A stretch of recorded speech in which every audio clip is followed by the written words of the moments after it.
Hey. Are you sure? Hey, because that was a pretty little slow countdown. Hey, everybody, welcome to Don't Worry Wednesday. That was a great face. That was the one. Wow, man. Are you making fun of me? Do I look like that? No, Oh, okay. I look way better. You look. I'm just kidding. I'm just kidding, dude. Yes. I was gonna do you look way better, but then I was like, it'd be really unexpected me saying I look way better. So let's do that one instead. Yes, that was great. If I say you look way better, it would have been, pretty predictable because that's what I would have normally been. say. It would have been. And I do look way better. So. Yeah, you do, for sure. So let's stop talking about that because I'm starting to get self-conscious. Yeah, let's go take it away. Right. So it is Don't Worry Wednesday. Welcome everybody. It is Wednesday, and so we do Don't Worry Wednesday on Wednesdays. Ooh, that's what we do. Nice. And you guys are here with us, and we really appreciate you guys. This is a show where we handle any issues, challenges, topics that you might would like to share with us, and we just talk about them. We do not try to be professional therapists or counselors or anything like that because we are not. We just want to be your friends. We want to help in any way we possibly can, offer some love, encouragement, and maybe some perspective along the way, so that maybe it can help clear the fog a little bit with whatever you might be going through. So we appreciate every single one of you, and we love all of you for being here. So thank you so much. Jesse is our producer and super duper slow countdowner tonight. And you guys didn't hear that, but it was like 3, 2. It was like really slow. It was not that slow. It was probably twice that speed, which is still pretty slow. That might have been a little bit of an exaggeration, but it was. I was really anticipating you too. Because, that was great. Because like we do this show all the time. Like we've done this show for a few years now, and I still get little butterflies like before we go on. Jesse does the countdown, and like when the countdown's happening, I'm kind of here we go, we're gonna go live. And then like when it took that long, it was like my butterflies had time to like fly, take a break, fly again. Half of them died and gave birth to other ones, and then more butterflies. Yeah, is that how that? Wow, that's amazing, dude. Your butterfly. That's an impressive ecosystem you have. Thank you. Yeah. John O'Taylor has a question. He says, how do you make music sound like wow meow yo instead of chink tank chonk? What do you think? Yeah, absolutely. I think a good EQ. You asked if I think, right? You said what? And a multi-band compressor. You said what? Do you think? And I was say, yeah, absolutely, I do think. Multi-band compressor? Wait, are we? I'm just confused. Are we talking about? You gotta get the blah meow instead of the ting tang chonk. You gotta. So yeah, I can see all the that's like hard syllables, so it's like sharp, fast, and the blah meow is like slow starting. Okay, are we talking about like dubstep, or are we talking about actually just fading into the sound envelope shaper? Well, maybe that could be too. Good question. I don't know. It might be the envelope. Might be it could be many things. Yeah. In your EQ, pay special attention to the area between 500 and 1500 hertz. Between 500 hertz and like 15K. No, not 15K. That's 15,000. 1500. So 1,000. Right in that little range. Pay special close attention. That's kind of where the telephone ringy, annoying, like that frequency is. Yeah, that's where a lot of the sounds come from. Yeah, so pay close attention in there. You might need to swoop out a little bit of that. Yeah, cut it down a little bit. But anyway, yeah. Nice. Yeah, it's without getting into music too hard and actually doing a Don't Worry Wednesday. Hopefully that helps. If you still want more help, let us know over Discord or something. Yep. But anyway, yeah, absolutely. And that's an interesting thing. I will offer to you as well. If there ever is any question that you have in that regard, feel free to direct message us somewhere. Mhm. I know I would be happy to, help Oh out in yeah. any way I possibly can. Ryan has helped me in lots of ways, and I'm sure he'd be willing to. I'm And going the to other way offer around. Ryan's services as well because yeah, I'm good at that. Yeah. Just message But yeah. us. Yep. Hey, if I don't know Absolutely. the answer, ask Joe. Sometimes that's the way it is. And if I don't know the answer, ask Ryan. Yeah, and if we both don't know the answer, ask both of us. That's right. Yes. And then maybe Steve knows, we can pass That's true. it. Steve could know. So Or Jeff. we are still learning all of this stuff as well, Mhm. but we've learned some stuff over the years, and we'd be happy to help in any way we can. But anyway, yeah, let's get on to Don't Worry Wednesday. What do you think? Hey, on with the show. Let's go. Yes, Princess Yellow there is she's our chat room hostess, and she keeps us on track and makes sure that we don't get off the rails too far, even though we do. She's got her work cut out for her, for sure. But and then the star of the show tonight is Static P. Hey. Yeah. And I am your host. Yeah. And so we're going to do the show.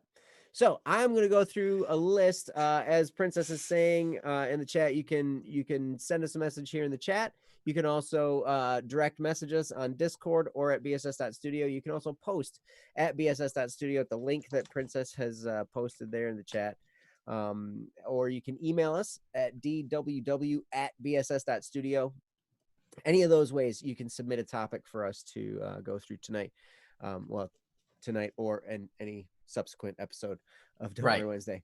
So yeah. So anyway, I will go through a list of names, and these are topics that we have fairly currently. And if you hear your name, just let us know you heard it, and we'd be happy to do your topic. So the names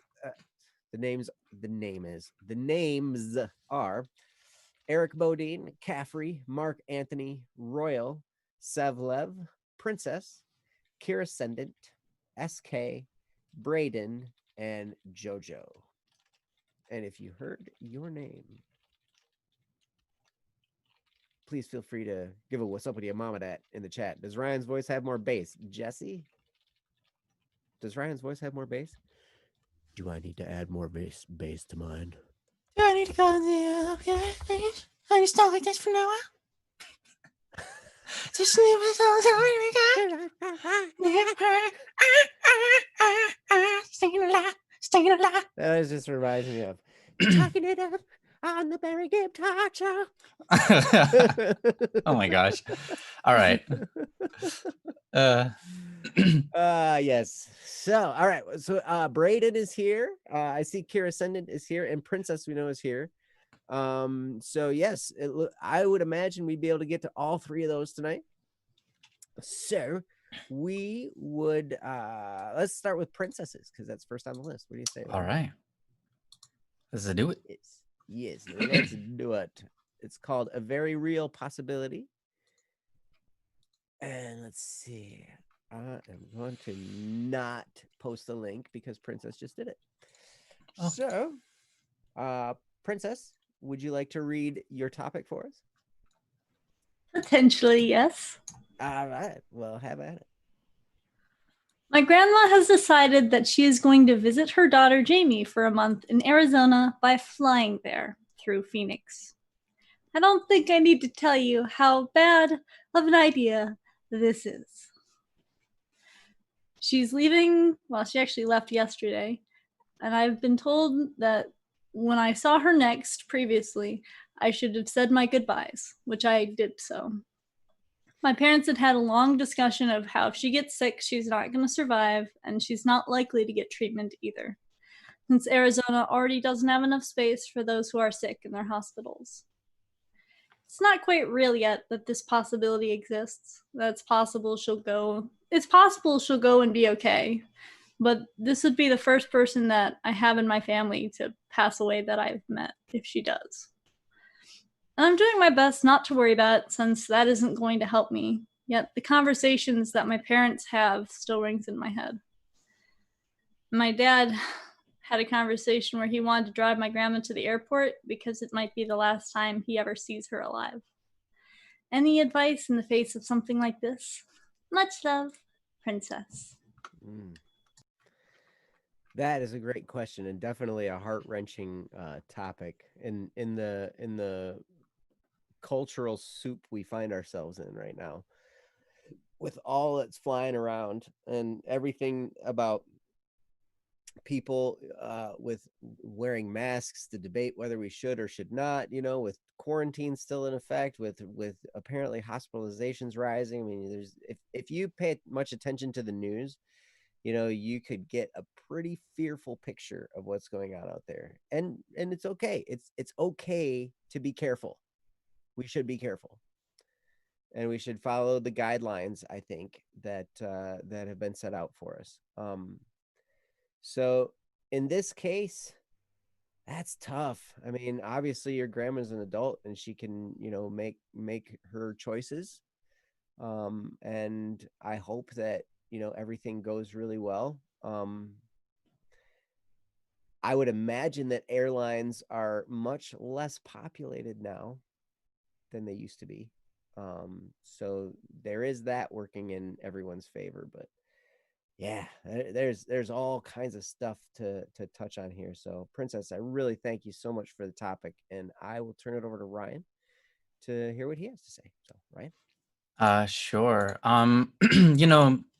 The situation is the situation. It can't be changed, right? So all we can do is kind of talk about it and help ease the mind.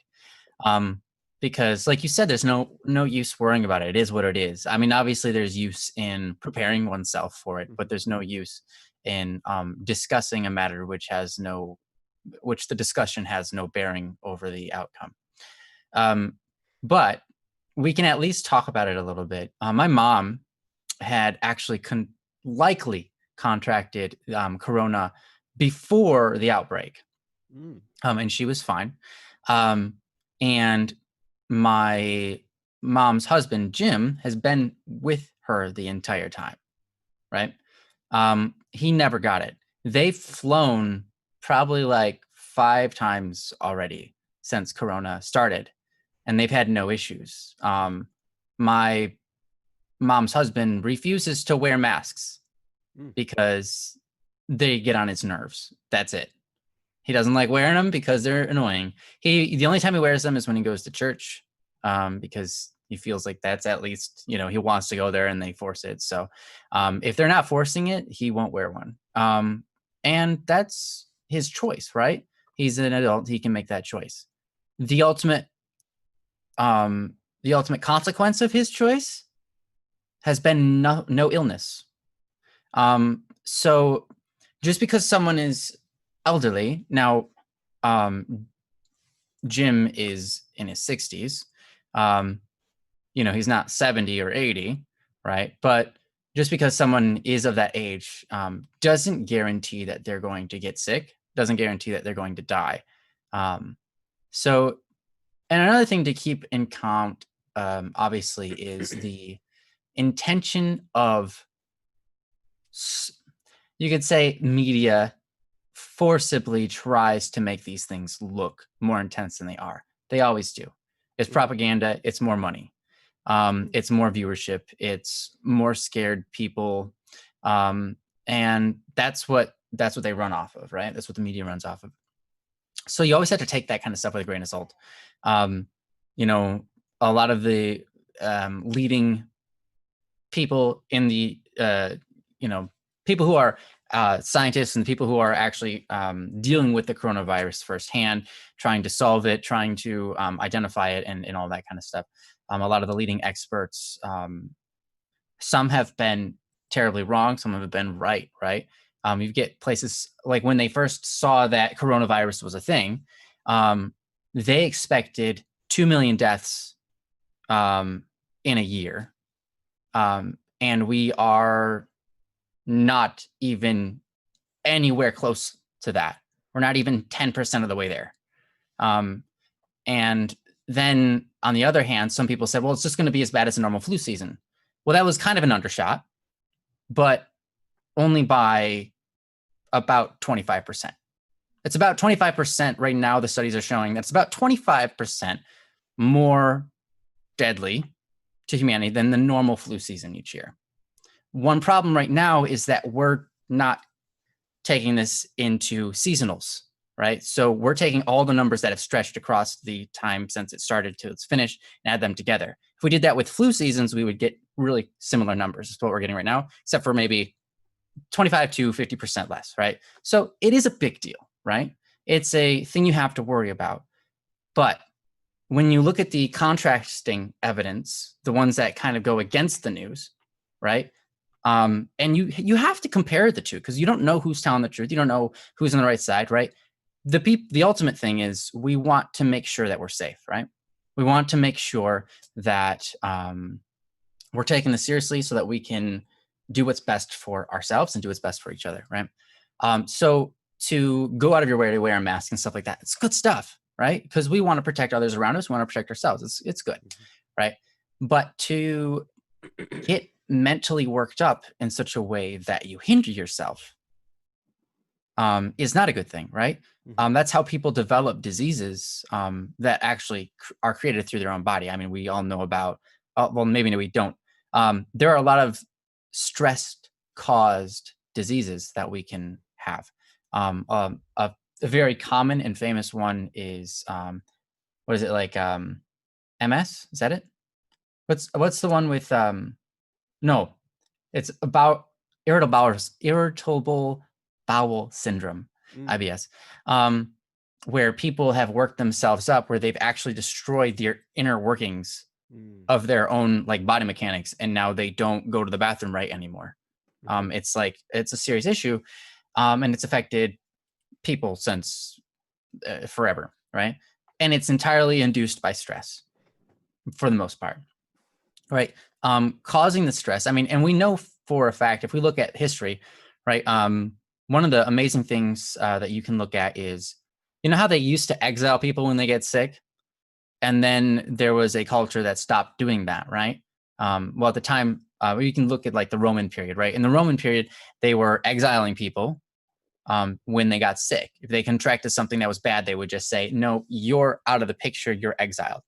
And that's kind of what we're doing today with social distancing, right?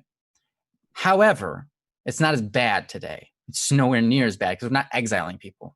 We're just socially distancing, right? But we also know that people who did not exile had like a 90% chance to recover compared to like 90% better recovery rate, right? And it's because having that mental fortification with other people around us, we still feel loved even though we're sick. We've got people that are trying to help us. We've got better emotions. We got a better foundation to work off of for our body to process this stuff out of us, right? So my point here is this: if we buy into all the media and all of these bad, like negative thoughts, right? All of these, oh no, we're gonna die. Oh, my grandma's gonna die. All this kind of stuff, right? What we end up doing is we end up causing our body to be less strong against the virus if we actually get it, right? Because our body's in a panic.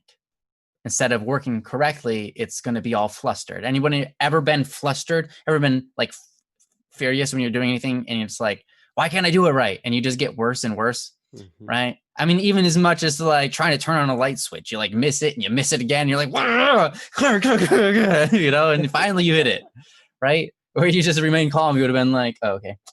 All right.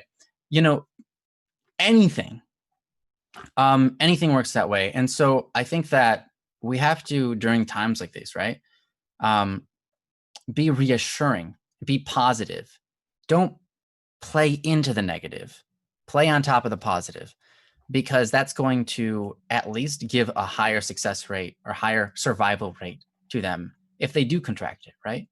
So I would say when it comes to your grandma, right, in this scenario, keep an open call with her. Call her on the phone, have conversations with her, right? And advise your family to do so too. And make sure you're not just like, are you safe? Are you okay? I hope, blah, blah, blah, right? Don't talk about the virus. Talk about her as a human being, right? Talk about things that are fun, because if she does get it, at least you're applying emotional support that helps her get through it if she does contract it, because you can't help that. She either won't or she will. But by adding that emotional support, you give stronger immunities. And it sounds weird. It sounds almost new agey, but it's been proven for thousands of years now that emotional support, friendship, love, having these families and stuff like this work together. Having a better attitude supports and improves our immune system.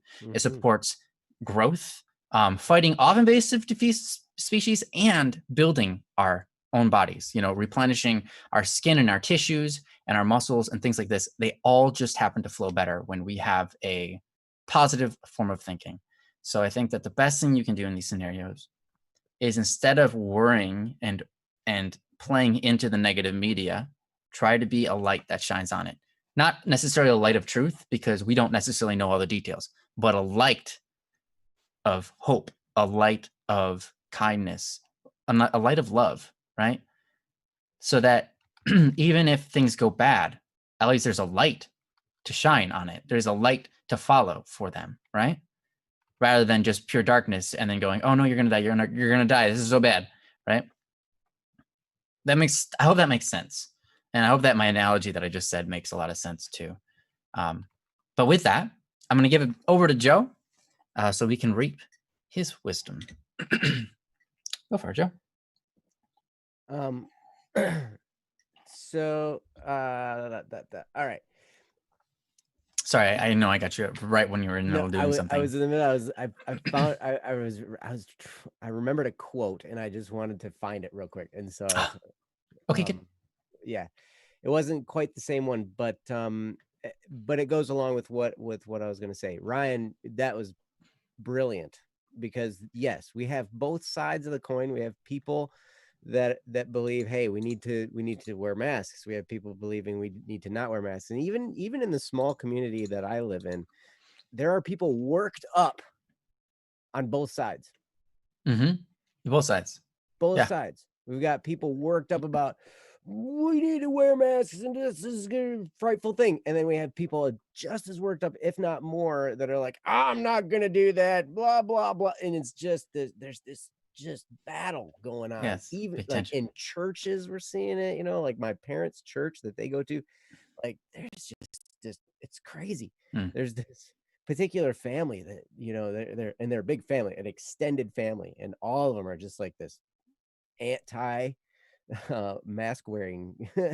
Oh yeah, definitely. It's crazy, and there's this anger, and there's this, it's crazy.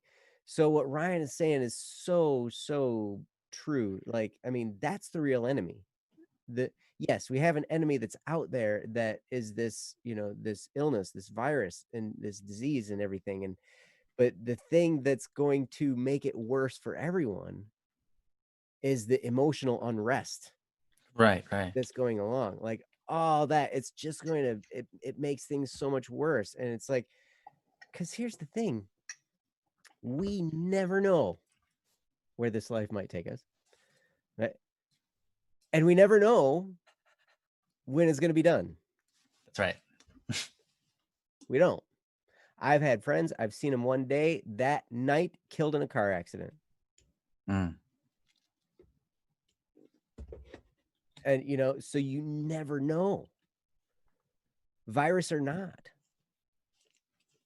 when somebody's life, somebody that we care about, they may no longer be with us. And that's just true all the time. And so I was looking for this Og Mandino quote. And it I don't know if it's the one that I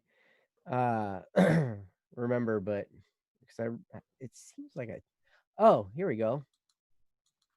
Credenda from The Gift of Akbar by Og Mandino. Let's see. Where is it at?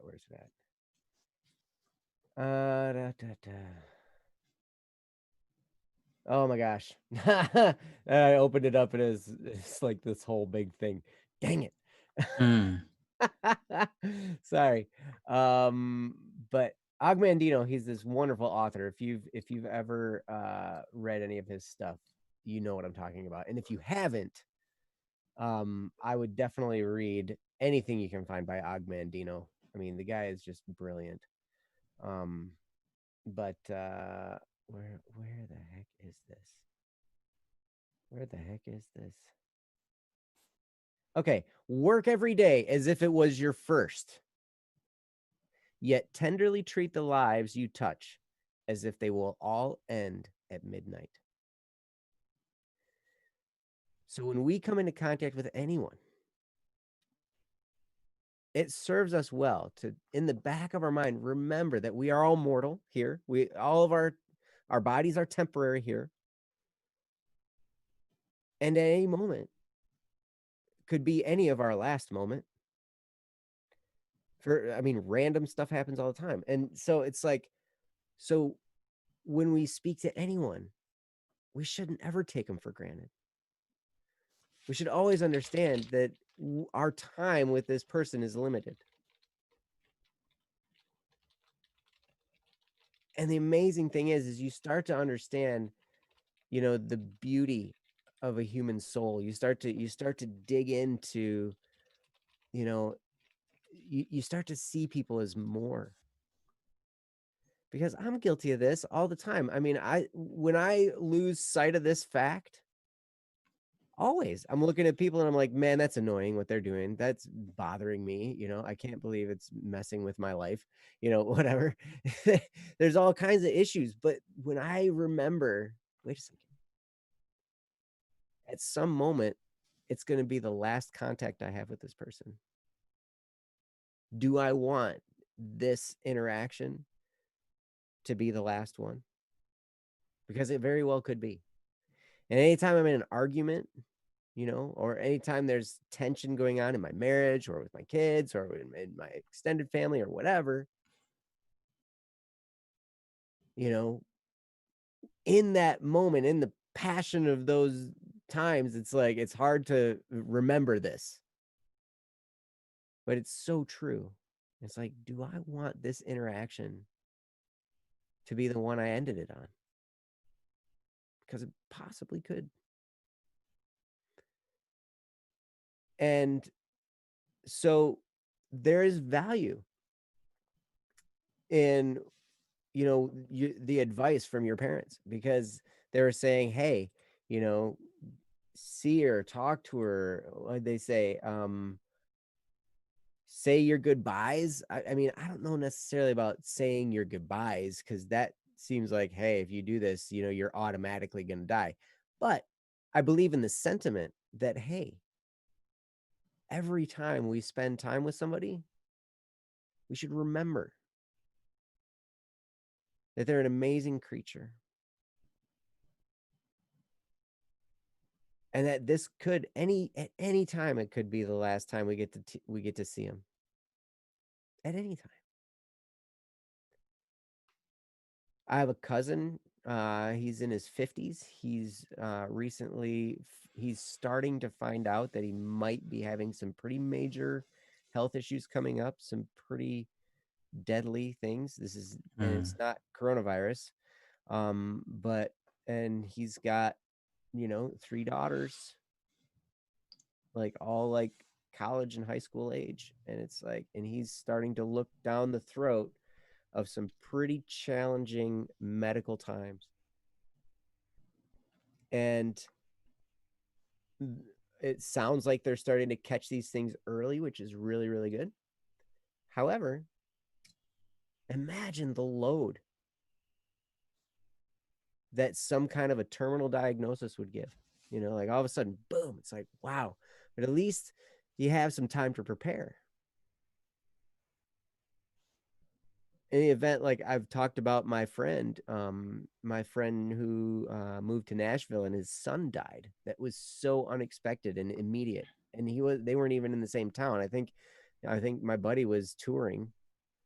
And he did, his son lived with him sometimes and then lived with his mom sometimes. They were divorced. But it's crazy. And to think,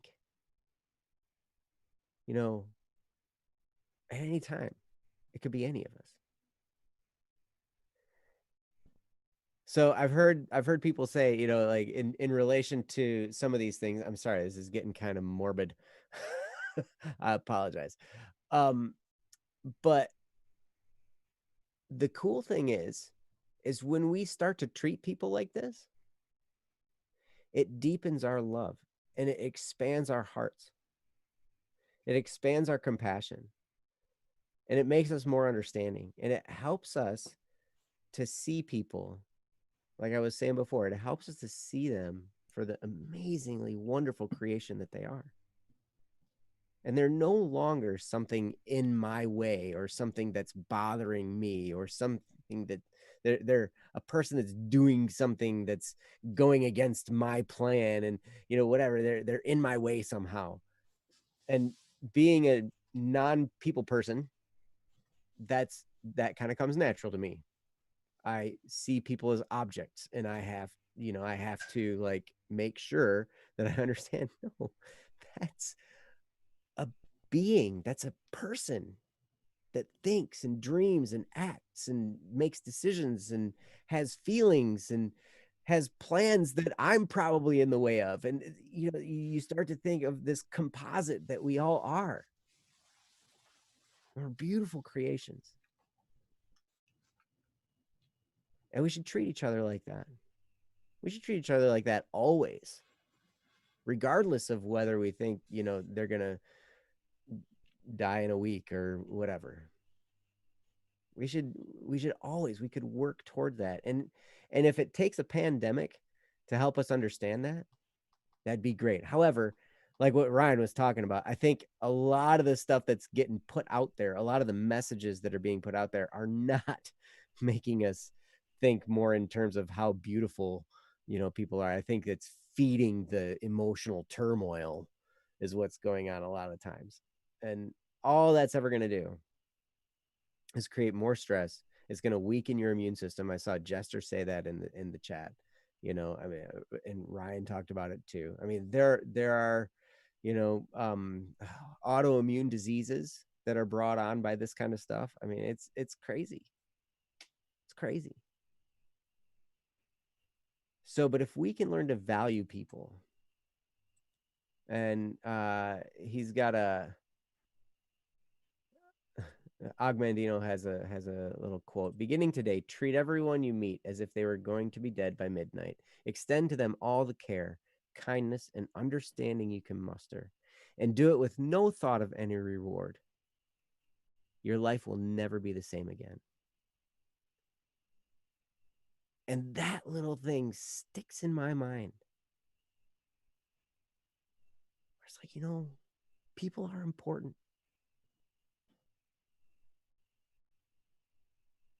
And I should love them more. I should love them better. And what happens is you lose sight of all your own problems. They all start to kind of just fade away. Because what happens is you get focused on another person. You get focused on, you know, making their life better and treating them well. Your life takes on a whole new light. It's an amazing thing. So anyway, that's kind of the angle I was going. Ryan, did you have anything else there? Sure. You know, that's really great. And one quick thing before I speak. Chat's been saying it's kind of like every stream, but I don't know. You are a little bit quieter than me. Could you turn your mic up like 30% or something? Is that possible? Yeah. Awesome. There you I go, can guys. turn myself up. How's that? Is that Oh yeah, definitely. I hear that. So yeah, I guess chat if Joe sounds a lot better, let us know. Huh. Oh, you want me to talk now? No, okay. I was like, let's see how long this silence lingers, because there's so many options here. You know, like, am I waiting for them to respond, or am I waiting for Joe to say something so we can match it up, right? It's perfect. Look at that. Jester says it's perfect. Must be. You know, and Jester's perfect, so it must be. Okay. So yeah, there's some interesting things on that. Augmandino, right? The only thing I could say that would be to expound upon what he's saying, or to, I don't, it's not my spot to improve what he's already said. But if I were to, I would say another way of looking at somebody is also that instead of looking at it as this is going to be the last time you get to speak to them, right?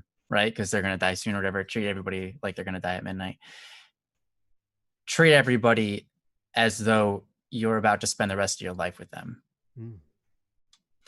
Because a lot of times we speak to people and these futures get formed before our eyes, before we even realize. Where we're talking to people for the first time and we don't even know what we're in for. And we find out that, wow, I've been spending hours with this person every day for like months, or like, hey, I didn't realize that 5 years later I would run into them. And now, you know, we're in a big business venture together. And now we've been friends for 20 years, or, you know, things like that. You don't know. Right. And it's a beautiful, fascinating thing. You know, obviously the bottom line is to love people, but whatever helps you to remember to do that in the most elegant, the most peaceful, pleasant, most beautiful way, right? The way that helps them become the best version of themselves, right? Because that's what a good friend is. Someone who helps you become the best version of yourself, right? To do that for somebody, right? To whatever helps you do that best, whatever line of thinking, because that doesn't just navigate that relationship at that moment. That navigates that relationship for the rest of time and yourself. Your own capacity to love is strengthened by your act of loving. Just like your own capacity to lift is strengthened by your act of lifting. You know, the more you spend time lifting weights, the more weights you're going to be able to lift in the future. And if you just give it up for a while, you're going to degress, right? And it's the same thing for love. The more you spend time loving, the more love you're capable of. And in fact, the more love you feel from others around you, the more you notice it and the more it fills you up, right? So it's an important lesson. And so in the realm of back to what Princess's topic was, I think that Joe's approach is really important, right? And that is to of course, you know, it's good that they care so much, right? But continue to share that care with her, as was suggested before. You know, just, you know, call her up or remind your family to call her if they're more attached with her, right? To say your last goodbye can be a bit intense, right? Because it's not guaranteed it's the last goodbye. I think it's the intention is there. The intention is good, right?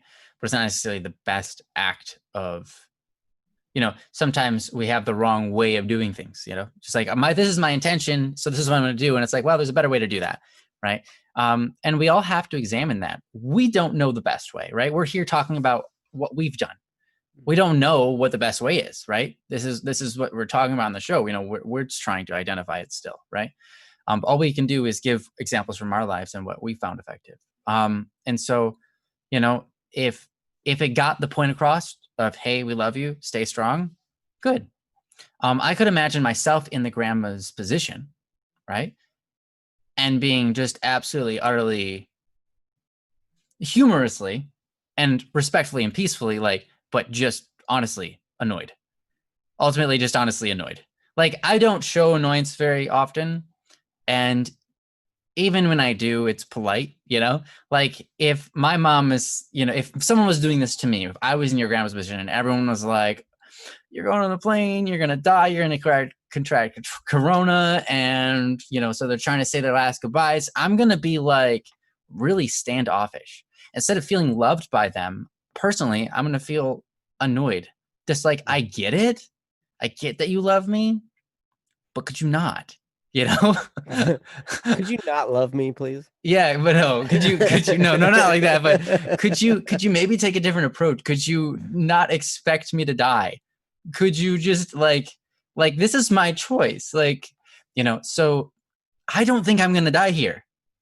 If you do, and you're worked up about it, that's not my fault. But right now you're making me feel bad because you are feeling bad for me for something that I'm choosing to do, which is not meant to make you feel bad. And so now it's my fault that you're worked up, but it's not my fault, but you're still blaming it on me.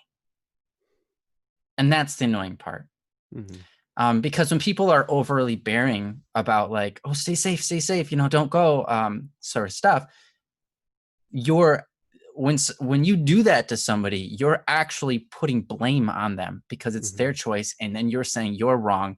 This is your choice. You're making the wrong move. And I'm going to feel upset. I'm going to be mad at you. Right? It's not a good position. So whenever you're in a position, right, where you're like, you see someone making a choice, right? And it's their choice to make. And it's not necessarily wrong or evil, but it upsets you or you're worried mostly. It's just like whenever you're worried over somebody and you start to notice you're being all doom and gloom, I would always recommend to take a step back and be hopeful, right? We've talked about many times, despair creates nothing. Despair is the abyss, right? Despair is lacking of hope, right? Hope creates all things. So in that sense, when you are super worried about someone, what you end up doing is you end up sucking life out of them, right? Because you're despairing. You're sharing with them a bottomless pit. You're sharing with them a hole to throw their hope into, right? So whenever you encounter somebody and you have this dread worry and you go to them with it, keep in mind that you're going to them with a bottomless pit, an empty hole for them to throw their dreams into. And that's not helpful. If you know, for them to throw their hope into. And the funny thing is, so often when we have this, we feel justified. We feel like our worry, because our worry is an act of love, and it is, you know, it's a good thing. But many times we get this really,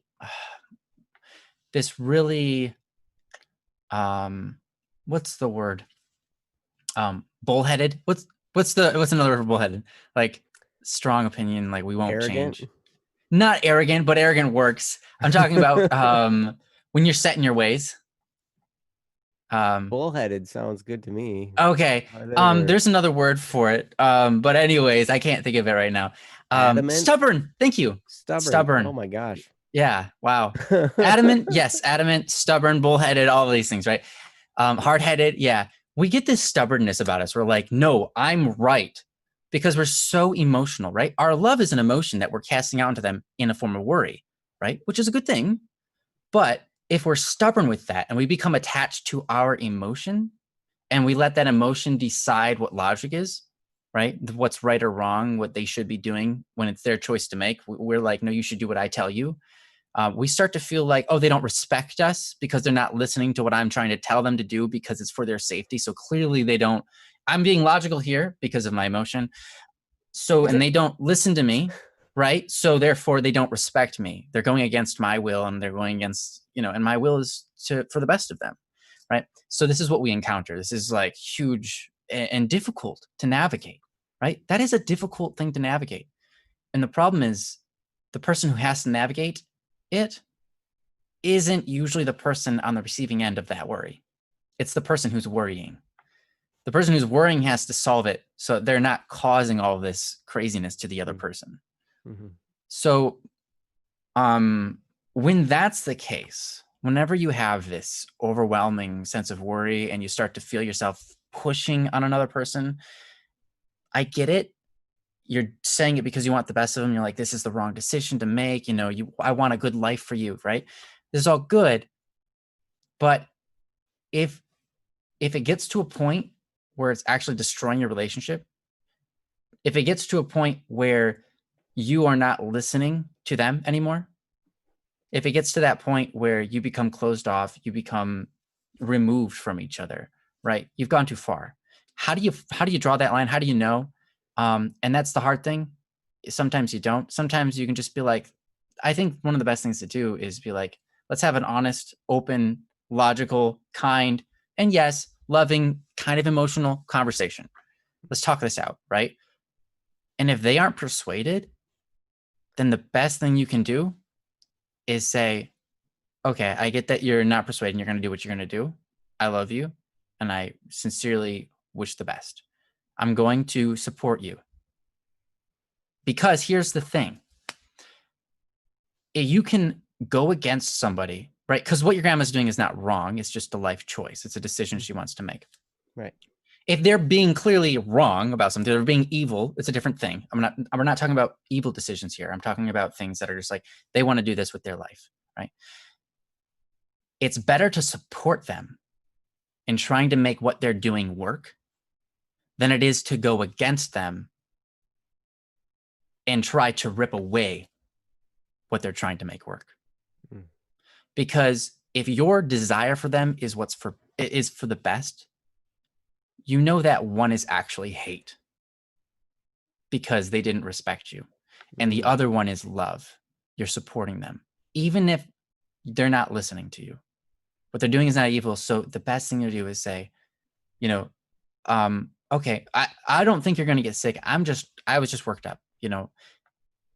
That line will help a lot, because if someone thinks they won't get sick, they have better chances of fighting it off inside their body. It's kind of weird because usually you prepare for things, right? But the preparing comes in wearing a mask. The preparing comes in social distancing and things like that, right? So you prepare physically, but your internal body and your thoughts and all that kind of stuff is super important to keep that positive attitude. So that's my best advice. When it comes to things like this, where they've already made their decision and you're not going to change it, it's better to support them and be on their side with it than it is to tear apart a relationship and cause hardship. It's better to be on their side because it's going to have a better relationship in the future, a better relationship if they happen to die soon, a better relationship to help them move forward through their decisions better. They're going to counsel with you more if you stay close to them and support them than they are going to counsel with you if you were against the idea and shunned them. Right? I'm not going, if I have a business idea or something like that, and I okay, I'm going to do it no matter what you say. If I did that to Joe and Joe says, okay, fine, then we're cutting ties. I'm never going to listen to a word that Joe says for my business ventures ever again. Right? Joe would never do that because Joe understands we're in it for life, right? We're together. We're a team. Right? And this is what's awesome. Instead, Joe's going to be like, okay, if you're going to do that, then let's see what we can do to make it work, right? That's completely different, because now, even if it doesn't work out, we're still in a relationship where we can make something work. Even if it doesn't work out amazingly, some parts of it will, and we'll learn from the experience together, right? So that's why it's so important to understand that principle. And I know it's really hard, especially when we're all tied up in the emotions, and you don't learn this anywhere, right? It's a really intricate part of humanity. But I hope that makes sense. And I know, Princess, that's not your attitude. My point is my reasoning right now is to make the point for you and hope to make it clear enough so that maybe you can take it to your parents. And I know that's hard. And the fact whether they listen to you or not is going to be up to them. But if you can take this concept to your parents, then hopefully you can get something that works more so in your grandma's favor. Right?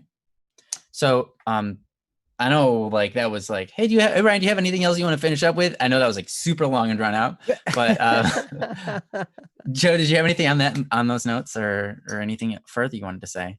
There's only one thing left that I had on this topic, and that is just remember that amidst all of this, in this situation and in the situation as a whole, in our global cultural, pandemic situation, one word to always remember is grace. When you're ready to take a hard line on an issue, when you're ready to stand for something, and I'm not saying that it's inappropriate to stand. We do need to take stands at times. There are times when there are things going on and we need to stand for what we believe is right. Absolutely. However, when you're in that moment, when you're at that mindset, I'm going to take a hard line on this and one of the things to remember is grace. Because I know this has happened for me. Ryan's watched it happen, I'm sure. It's happened for a lot of people I know too. But as soon as we take a stand and we're like, this is how I am, this is how, and we get ourselves all caught up into that, it seems like the next moment Oh, I've done it so many I'm times. acting inconsistently with it. Me too. It's crazy. Like it's just nuts. So like I'm going to take a hard line on whatever area of this pandemic, and I'm going to be like, this should never happen. And then the next moment I'm going to be like, I guess I'm messing it up. Right. Mhm. I had this happen, where I've been a pretty big proponent of mask wearing. I think it's a good thing. I am around people who are in high risk categories. My youngest son, has struggled with pneumonia over the last year a few times. And Yeah. so we have to be really, really careful in dealing with all of that, making sure that he's in an environment where he's not going to, because he was on a ventilator before the virus, like he was having all kinds of lung issues, and he had to, like there was all this craziness. Hmm. Yeah. But so I was like all like being really, really careful and expecting other people to be careful. And then my car broke down and I had to ride in a tow truck with a tow truck driver. So guess who's quarantined for the 14 days after that? But The tow truck. the tow truck. Yeah. No. But at any rate, the key is grace. Now, we don't want to do things that are unsafe. We don't want to do things that are, go out of our mind and stuff like that, for sure. But like Ryan was just talking about how great it is, what's happening, the things that are going on in the world around us, they are secondary. The relationship, that's primary. And I love the example of what Ryan was talking about. Any project that we're working on, anything like that, we have opinionated conversations where we think, I don't think that's a great idea. And, but we're going to work together anyway. Mm-hmm. And, we, a long time ago, we had a conversation where like, we're going to be in business together for the rest of our lives. I don't see that changing. So whatever projects we have at hand, let's work together on them. Yeah. Okay. Let's do it. Yeah. I mean, there are many ideas where I have my own idea. Joe has his own idea. Kyle has his own idea. And we kind of work them out and try to figure out what is the best, and then sometimes, a lot of times, like, if that's what's best, that's emotionally, I'm like, I'm not okay with that being what's best, because clearly it is. And I'm not okay with that because I was strongly set on my way, but in that, right, we work it out and we're just like, I forget that emotions are fleeting. And so it's okay. I recognize, like, you know what? I had my own idea. It's okay. No one cares that it was my idea. Only I do. Right. And so I'm just going to give it up and be like, whatever. All right, let's take this new thing on. If it's going to work, it's going to work. Let's go. And a lot of times we don't know. Right. So we're just like, hey, let's try. Okay. So, hey, but at any rate, that's just an example of making sure the issue is secondary and the relationship is primary. And I think Ryan went through so much wonderful stuff there where he was, like, you got to be careful when you're worried about something.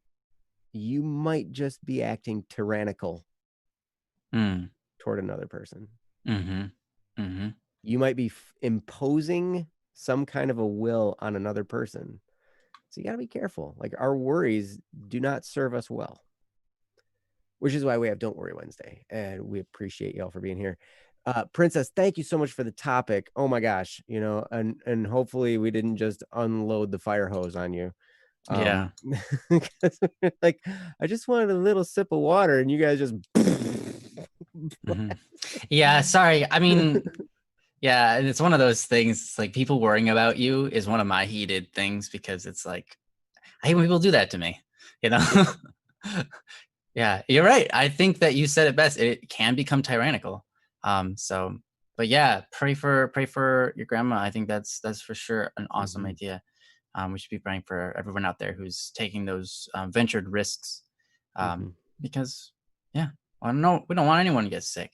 That stinks. Well, Grandma Grace passed away last night. Mm. So definitely.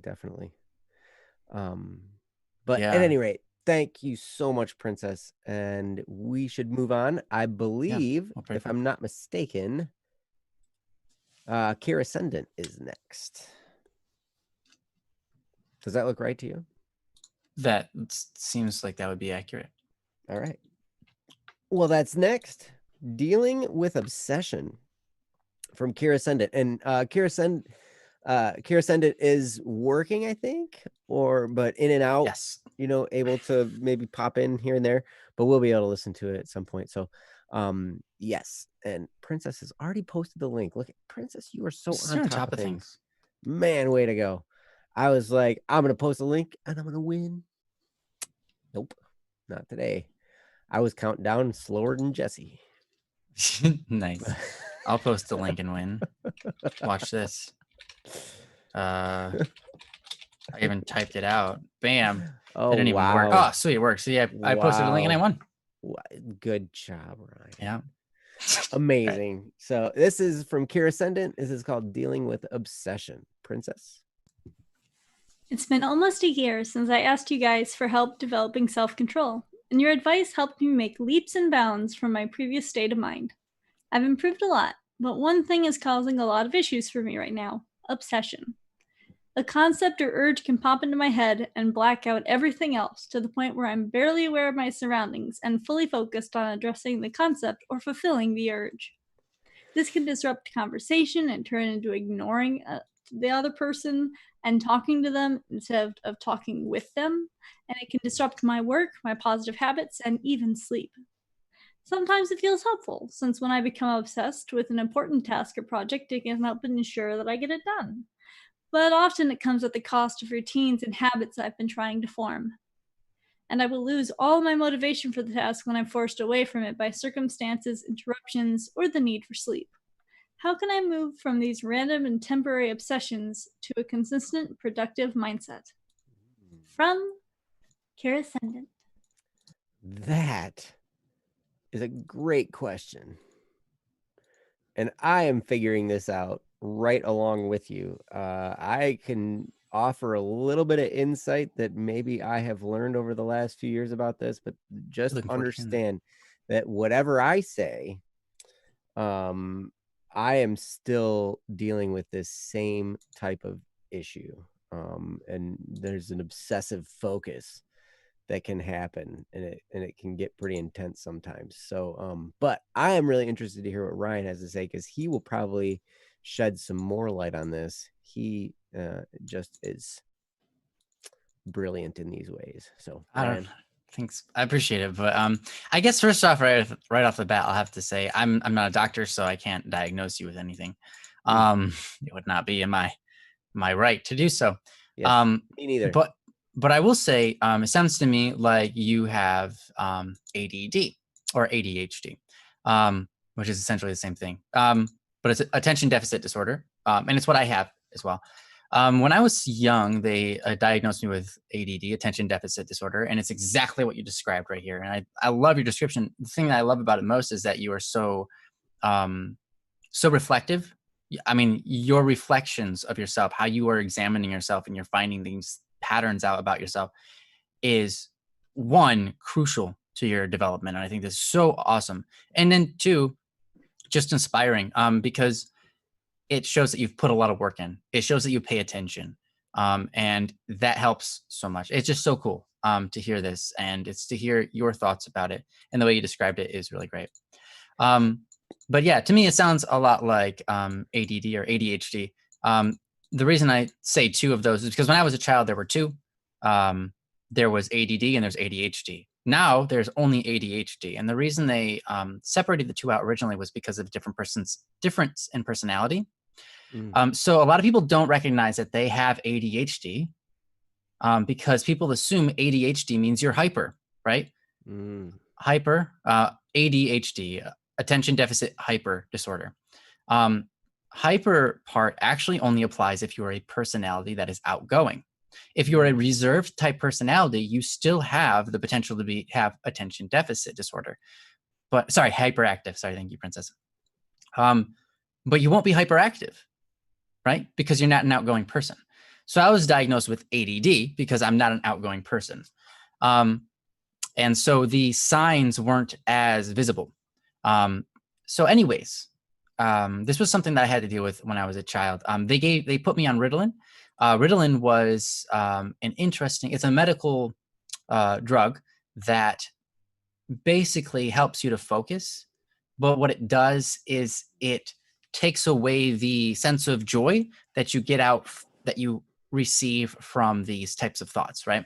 So by dulling the amount of chemicals that are received, it's a blocker, right? By dulling the amount of chemicals you receive from certain thoughts, it allows you to actually maintain focus on other things that are mundane for longer.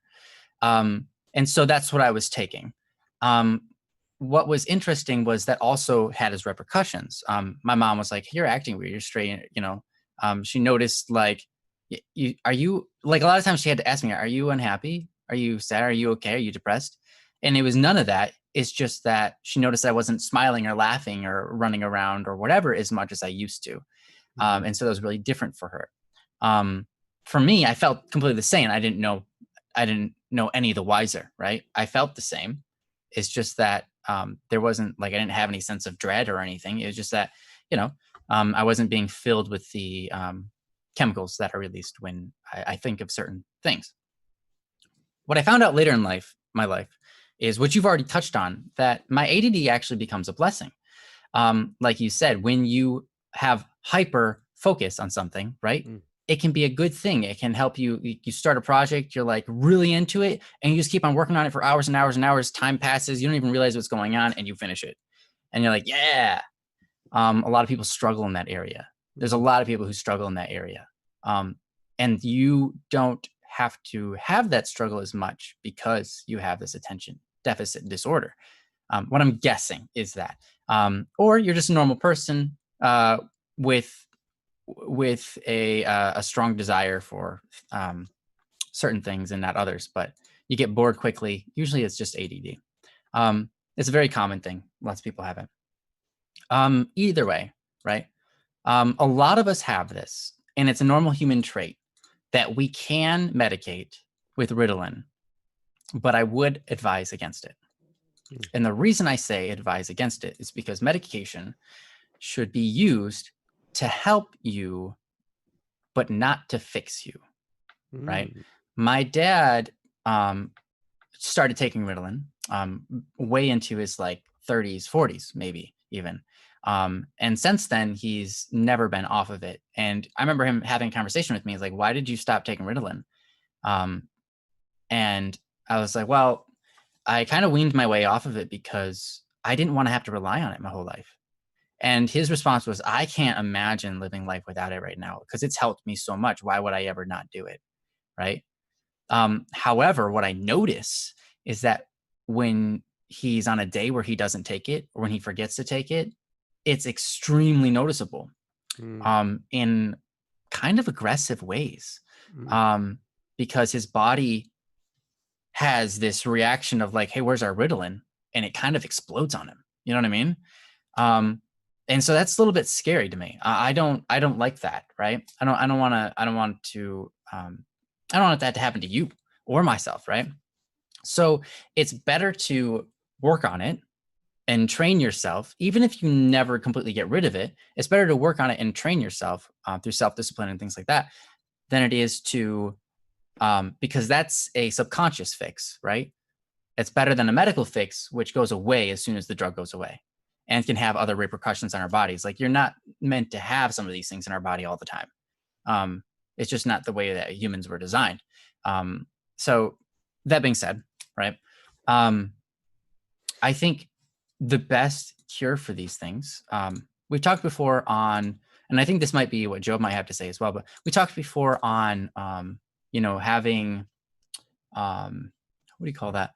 Fasting, basically, when you fast, right? Having things you fast for. it doesn't have to be. In fact, it's better if it's not related to what you're trying to be better at. Rather, what I'm trying to say is, let's say you don't have any sort of or eating disorder, right? You eat like, you're fine, right? So what you fast on is food. Why? Because by fasting on something that's good for you, but you know that you don't have a problem with it, it gives you more self-control in the other areas of your life, right? And if you try to fast on something you shouldn't be doing anyways, or you should be doing anyways, right? It just becomes like homework. It's not going to help as much. You're just like forcing yourself to do something. It's not an exercise of self-control. It's just an exercise of discipline, which are two different things, right? And both are good, but discipline can come out of that act of self-control, out of fasting. Whereas the other way around doesn't work the same exactly. So my terms are a little bit confusing, but I think you get what I'm trying to say here. Pick something that you're already okay, like something that's good for you, right? But you're choosing to refrain from it for a time. Something that'll still be healthy if you refrain from it. Obviously, I don't know your age. Fasting food might not be healthy for you because of your age. Teenagers should continue to eat the recommended amount of food. If you're older than that, then it should be fine. I grew up eating less food than the normal person, and I'm still alive today. But do what your doctors tell you, I guess. There are dietitians who will recommend against it. So, but yeah, water. Yeah, that could be a scary one. But you could choose to drink water instead of pop or juice. Juice is good for you, right? But you could choose to drink water instead of juice for several weeks in a row, but like on one day of the week, you give yourself a break and you drink juice on that day. And I think that's the most effective way. Or it could be, it could be a lot of different things, right? Another thing that we talked about recently that might help to this is the act of kind of spacing out your rewards. So if you kind of remember that we are somewhat like animals, right? We are animals ourselves. So we have a brain and a body that functions like other animals. So we can play into that. And that is to take an activity. Once we do it, we reward ourselves, right? And we can reward ourselves in between the process. Like, when you're training a dog to balance a treat on its nose, right? You might start with something that's not a treat, but you could start with a treat. But when it, when it finally does it right, you reward it, right? When you teach it to shake its hand, right? You're like, shake, shake, shake, shake. And it doesn't understand, but one time it puts its paw up, like it just paws at you and you grab it and you shake it and you give it a treat, right? I'm sorry, I bumped into something with my hand. And then you do that process. Whoa, your dog came after you. Yeah, you do that process over and over until your dog learns, oh, shake means put my hand up. And whenever I do, I get a reward. So it's a good thing, right? And we can train ourselves the same way, except for we can be in control of that. So we can say, okay, I'm going to do this for 20 minutes, or I'm going to get this far on this activity, on this piece of homework, or whatever it is. And then I'm going to reward myself. Maybe a snack. Maybe I get to remove myself from it. I play some video game for a time, like 20 minutes, or I just take a break and run around the house. Whatever it is, right? Whatever we feel like gives us that break from the activity that is a reward. It can train our minds, right, to be more productive, because then our brain associates, if I do this, it feels good at the end of it, right?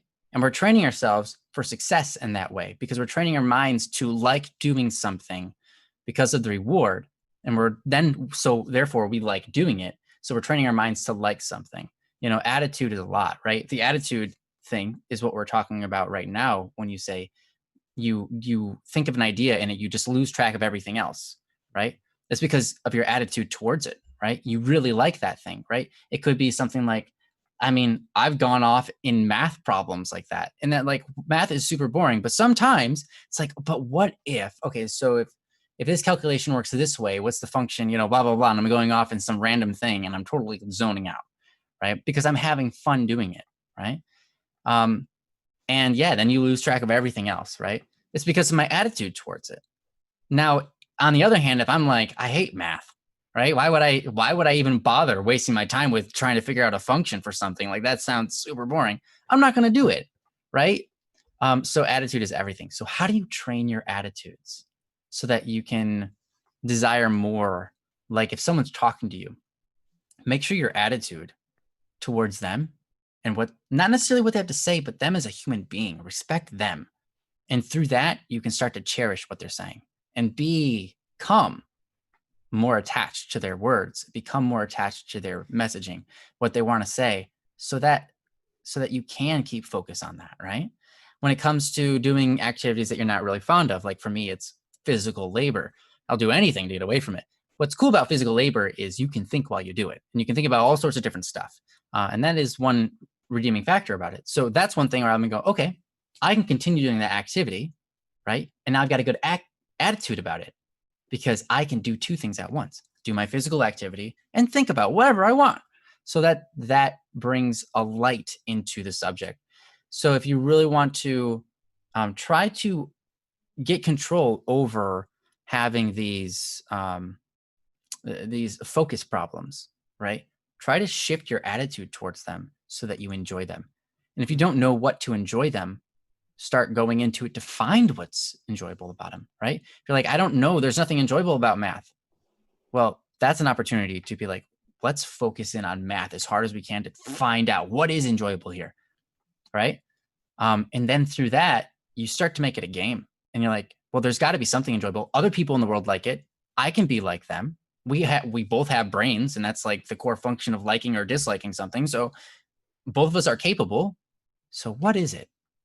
Let's try to find it. And now it's a game, right? And so that, I think that type of mentality is kind of one of the things that helped me the most in learning how to balance these issues of focus. And I still deal with it today. But these are some tips. But anyways, with that, I know I talked for quite a while there, but that's because I had to deal with it in my life since my youth, and I'm sure Joe has as well. So I'm looking forward to what Joe has to say. Well, I've dealt with this and still deal with this. In fact, I have an example sitting right here, down here. Look at this. See what that is? Numbers. That's times. Oh yeah, they are times. I made a time chart, right? Time chart. Yeah. So this was an obsession of mine for part of a day recently. Where this was because, I mean, some of you guys have seen Double Cup of Joe show. Some of you guys have not. If you haven't, it's cool. But yeah, it's on this channel. Releases every morning at actually 3 o'clock in the morning on Eastern time. But that was I made this chart. So what my plan was, I was going to listen and watch the show, and I was going to watch it at like double speed, and I was going to like put little tick marks at places that needed editing, places that needed, and where they needed to be edited at and all this kind of stuff, right? Like, and I had this whole system worked out, and this was before I had even, this was as I was in the process of producing the first show. I was like, okay, I'm going to need this chart. And so I made this thing, and I was like, all right. And I did this for like the first show and subsequently scrapped it. But I spent a half a day obsessing over making this chart when I could have just been making the show. Oh yeah, totally. Oh yeah, I've been there. I do that every day, I feel like. Seriously. It's crazy. Like those are little things that can draw our focus away. Like I might be playing Minecraft and I'll get so obsessed with finding coal. I feel yeah. I've been there. Yeah. My kids, they make fun of me because I like coal. It's like, you use my coal for firing your furnaces and stuff. Like, you're always like, coal is the basis of all economy in that game. I mean, seriously. But anyway, whatever. That's neither here nor there. Here are some things that I found that helped me a lot in this. One of the things Ryan was talking about that was so important. He said this word towards the end of what he was saying, and it was balance. When we are out of balance, it's easier for us to obsess in a certain direction. Okay. Now, again, I will stress this fact. I am not a doctor. I am not a psychologist. I am not a dietitian. I am not a physical therapist. I am not any of that stuff. I am just a person who's tried some stuff and dealt with this situation. And, some of these things have worked. Some of them haven't worked.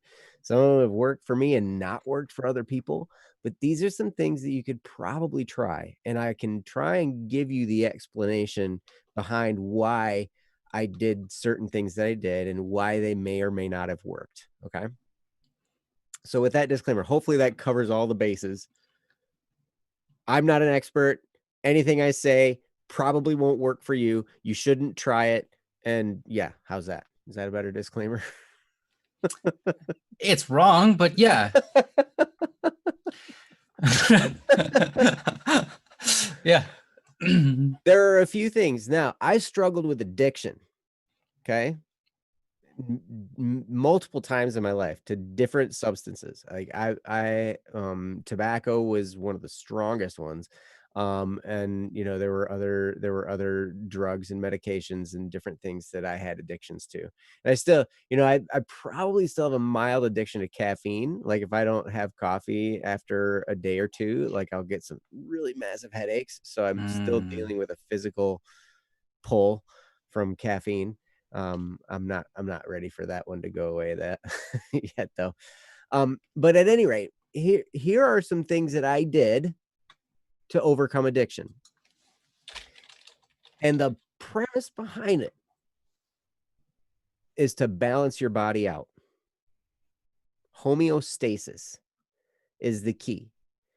And what this did was it helped me so much mentally. It helped me remain on task when I needed to be on task. And it helped me also to not obsess. Now, I'm still, like I said, you saw the example of double cup of Joe thing, right? Part of that was I just didn't have any clue what I was doing. And I was just grasping at straws and ideas. And I was just like, this ought to work. And boom, I'm going to try this. But here are things that I do that help me in this regard, what you're talking about. One, Tara said it in the chat, water. Lots and lots of water. Drink it. It's good for you, right? Ryan said juice is good for you. Yes, juice is good for you. It's got vitamins. But one thing juice also has is sugar. Mm-hmm. I would avoid sugar in this case. In a case where your mind gets overactive like this, sugar is going to just rev it right up. Yeah, for sure. And then crash it. And you're going to be going to these hoopty hula hoops, right? Sugar is going to do that. So water, I would choose water as your main beverage of choice, right? Monitor caffeine intake, any type of stimulant, sugar, caffeine, any of that type of stuff, right? Monitor that intake. And one of the things really, honestly, changed my life. This was crazy. When I started taking a multivitamin, just a plain multivitamin, that sets all your micronutrients for the day. So that balances you out at the level of the micronutrient level, right? Now your macronutrients, proteins, fats, and carbohydrates, those I generally tend to stick to a higher protein and fat regimen and a lower carb. Now I do eat plenty of carbs, but it's usually fibery ones like vegetables. I eat lots of raw celery and carrots and salads, and lots and lots of vegetables. Cauliflower is one of my favorite. Radishes, cauliflower, green beans. I would say broccoli, but I don't eat broccoli very much, but that's a good one. What about broccoli cheese? Broccoli with cheese? Yeah, do you like broccoli cheese? Just out of curiosity. I don't know what broccoli cheese is. Broccoli cheese soup, sorry. Oh, yes, I love broccoli cheese soup. Yeah. That's good stuff. But I'm on a pretty strict diet right now. It's mostly chicken, eggs, olive oil, and vegetables. That's pretty much what I eat. And bacon. Gotta have bacon because it's wonderful. But so here's the thing. I avoid things that are going to spike my blood sugar.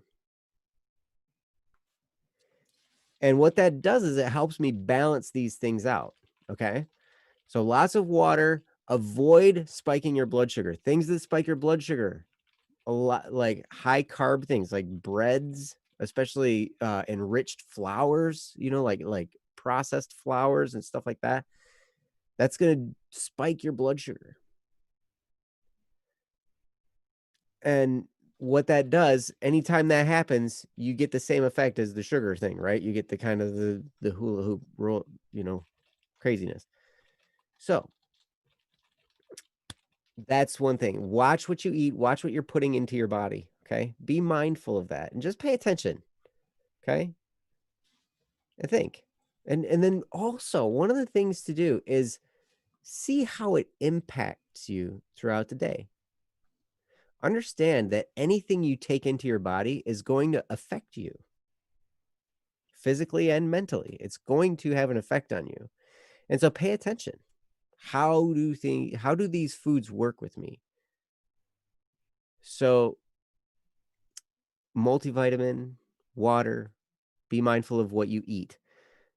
Mentally speaking, practice silence. Practice emptying your mind. This is hard to do, especially at the beginning. But it's very liberating the more and more you do it and the more you figure it out, where you sit and dismiss your thoughts. Your goal is to think about nothing, right? That's crazy. And for someone with a very active mind, that's like it's a foreign thought. It's like how am I gonna not think about anything? That's crazy. But when you sit there in silence, and I pray for a while, right?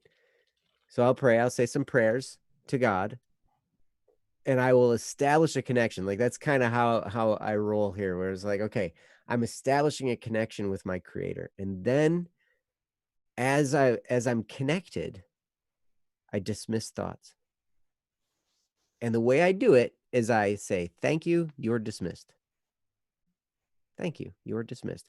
So there's no hostility. There's no there's no oh, what I can't think of the word. There's no resistance, right? I'm not actively resisting thoughts. I'm just peacefully and thanking them. I'm thankfully dismissing them. I'm like, thank you, you're dismissed. Thank you, you are dismissed. Thank you, you're dismissed. And sometimes I have to go, thank you, you're dismissed again. Thank you again, you're dismissed again. Thank you again, you're dismissed. Yes, again and yet again. Welcome back, and you're dismissed again. It's like because I have these recurring thoughts, where it just continually goes and goes and goes. However, the more you do this, and you're not going to be perfect at it. I'm still not perfect at it. But the more I do it, the better I get. And the better I get, the more liberating it is. And the more I find just a peace that comes along. And I find that if an obsessive thought comes my way, I actually have the power to choose whether I want to obsess over it or not. I get to be in charge because I've been dismissing thoughts. I now have the power to dismiss this one if I want to. Or I can use it to my advantage, like you were talking about here. It becomes great when there's a task or something you got to accomplish and you got to be focused. It's a great and powerful thing to have happen, right? So you can choose to hold on and let it drive you. Or you can choose to dismiss it. But you are the one in charge, not the thought. Okay? So the more you do that, the more you actively sit in silence and dismiss your thoughts, the more power you're going to have over them as they come in. the more control you're going to have over them. Okay. Now, lastly, and it wouldn't be a topic unless I said something about exercise. Exercise. Do it. It doesn't have to be hard. It doesn't have to be strenuous. If you are already in the habit of exercising a lot and you're fairly active, then I would make it strenuous. I would make it hard. There is one thing about working out hard. I'm in the middle. Actually, I'm in the beginning. I'm on day 6 of a workout program right now. And it's hard. Today was arm day. And this guy knows how to work your arms with just a towel like you wouldn't believe. Like that's all the equipment in this workout was a towel. And I was so exhausted. Like I could not even hardly move. I was laying on my back on the floor and I couldn't like push myself up to sit up. I had to like roll over and like use my elbows and shoulders and like kind of nudge myself to get back to an upright position. Like, sounds like you got beat up so badly, but you just did it to yourself. yeah, I was exhausted. And you know what? It was wonderful. Because here's the thing, when our physical bodies are in balance as well. Now, that doesn't sound like it's in balance, but our bodies are designed to be active. That's why we're given bodies. Yeah, exactly. And the more we use them, the clearer our heads become. It's amazing. The more we exercise, it actually clears our mental fog and it helps us. Also, it gives us that confidence again to be in charge of our mind. All of these things help us to be in balance. So we're sitting on a solid foundation, physically, mentally, emotionally, all those areas. We're sitting on a solid foundation, and then we are in charge. We can take a thought or we can leave it.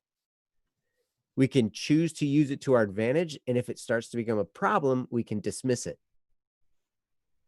And all of these different aspects feed into, our ability to do that. And so that's why these things, exercise, watch what you're eating in your diet, and then silence. Practice mental silence where you're focusing, you're dismissing thoughts, and you're emptying your mind. You practice those 3 things, and I bet you it would help a lot. Now, I know if you aren't doing any of these things yet, this can seem very, very overwhelming. So I would start with exercise. That's where I would start. If you're going to pick any of these different things, start with the physical activity because that's the one that's going to boost your confidence more than anything. And that confidence boost is going to give you the ability to take on anything else. So that's a great one to start with, to start that building block with. And if it has to be just walking or stretching or doing some yoga or something like that, that's enough. That's enough to start. But if you start there, that confidence that comes as a result is going to help you in all the rest of the areas. So anyway, I've talked for a while. Now I turn it back to Ryan. Nice. Well, we both got to talk for a while, so that's good stuff. I mean, I don't really have anything more to say other than 2 notes on what Joe was talking about. First of all, when it comes to trying to think of nothing, I think Joe gave the best example. For me, that comes to prayer. The more I pray, the more I let off the things that I need to think about, right? The more I get done in my brain, right? Prayer allows me to do that. And I think it's a beautiful thing. Maybe you're not religious at all, but maybe instead you just reflect, right? But either way, a lot of times we get stuck in these loops in our brain and we don't get anything done. And I've talked about that so much because I've experienced that a lot. When we start to reflect or when we start to pray, we actually take our inward thoughts and start moving them in a straight line. We unfoil we unroll that loop and just lay it out, and now there it is, and now we can move past it, right? We can continue that line of thought until its end, right? Sometimes for me, what I like to do is I like to, whenever I get the chance, which isn't very often, but because I'm Catholic, you do these things called adoration. Basically, you go into the church and you kneel before the body of Christ, which is put on before you, put on display. And so during that time, I just pray for.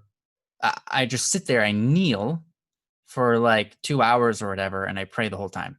My mind wanders and it thinks of all these things, but it comes to a point where you're like, I've got nothing else to say. I've thought that thought before. There's no reason going back to it. And you come to a point where you're like, now I've got nothing on my mind and I've got nothing to say to you, God. And that's the moment that is the most peaceful and the most giving. Like, because until then you think you're giving something, you're just like giving all your thoughts to God, and they're important to him, right? But once you have nothing left to give, that's when you start giving the most. Why? Because you're giving your time and your spirit and your attention to something, and you have nothing to say, and you're just focusing, you're just there with him, right? And that's one of the best, most peaceful feelings and experiences in my life, right? And I've had the pleasure of doing it multiple times. It's just being there, even though I have nothing to give, even though I have nothing more to say, even though I have nothing, there's nothing I'm listening to. It's just being there in the presence of God, and just, that's it. Then my focus is empty, but except for it becomes like a laser pointer, and I can just experience that moment fully as was intended, without having all of these outside or inward things forcing my mind in different paths and ways and talking about all sorts of different stuff, right? So that's a really beautiful thing. If you're a religious type person, I would encourage that. 2, the last thing I want to say, that is basically on the line of what Joe was talking about, for eating. Personally, I find that one easy change, hopefully it would be easy, that you could make in your life, and I plan to make this myself. I'm going to be making it now that I'm thinking about it, hopefully from this day forward, and that is, I've experienced that if I open my day up with a salad, and you put meat on it, right? It's like a salad with meat, so some proteins and stuff. So like you could put an egg on it, put an egg in your salad. I'm not talking about like egg salad. I'm talking about salad like lettuce, carrots, all your normal good things that have fiber and you digest them. It's one of the best possible, from my experience. I'm not a dietitian, so you can do whatever you want. Listen to someone who's smarter than me. But from my personal experience, a salad is the optimal breakfast to start with in your day, because your body then has a long time to just continuously break down these things, which become sugars into our body. So instead of, we're talking about staying focused, right? When you keep on feeding yourself sugar, you get these bursts of on and offs, right? And then your brain gets all jacked on this weird stuff, and then you get your ups and downs and all this weird stuff, and it's hard to focus. If you open your day up with a salad and try to stay away from those high sugar foods like chocolates and stuff like that, then alternatively what you end up is with a constant flow of a pretty constant stream of the same amount of sugar for a very long period of time throughout your whole day. And what's cool is this: if you do this, don't eat again like directly afterwards, because that will set your body into, oh, we're getting more food, so let's just get rid of the stuff we just ate, right? So if you eat a salad for breakfast, don't go and eat a second breakfast or like a mid halfway through, like like a snack or whatever. Like even if it's just like bread or whatever, try to stay away from a snack. And the reason I say that is because your body will instantly respond with, oh, well, we're getting new stuff. Let's take this old stuff, stop digesting it. Let's get the new stuff in here, right? And so what you end up doing is you get rid of the whole point of the fact that you ate a salad for breakfast, right? Does that make sense? Now I'm not a dietitian. This is my own personal research through my body. But yeah, second breakfast. Yeah, sorry guys. I know it's pretty important to have your second breakfast, but there's no point in a second breakfast if you eat a salad for breakfast, the first breakfast. So, anyways, I hope that makes sense. You know what I usually have for breakfast? Half and half. Oh yeah, me too. And my coffee. I have half and half, like this much.